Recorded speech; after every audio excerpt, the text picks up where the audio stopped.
So we are getting a lot of questions at the International Nurse Society at the moment along the lines of, has the UK put a ban on recruiting overseas nurses? And why don't NHS trusts want international nurses anymore?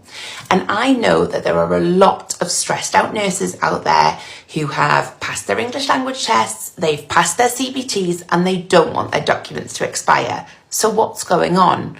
To understand that question, you need to know what happened 5 years ago during the pandemic.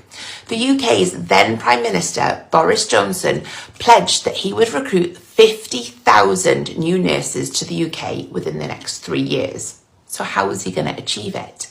For 3 years running, he subsidised NHS trusts with the upfront costs of international recruitment. So a lot of NHS trusts who had lots of vacancies at the time said, this is a great opportunity to bring in overseas nurses. And so they did. In fact, around 43,000 of the 50,000 nurses that were recruited under Boris Johnson's pledge were overseas nurses. So Boris achieved his objective and then the funding was stopped. That meant two things. Number one, trusts didn't have nearly as many vacancies as they did. And two, recruiting overseas became really expensive again. So a lot of NHS trusts stopped doing it. At the same time, NHS England set out their mandate that the NHS should be retaining their staff rather than simply recruiting new staff, which has also led to a reduction in the number of overseas nurses being recruited. So what does that mean for you if you're wanting to work in the UK as a foreign nurse? Well, a few things. Firstly, it is a lot harder to get a job as an overseas nurse at the moment in the UK, but it's not impossible. And here's some things that you may want to consider when looking for a job in the UK right now.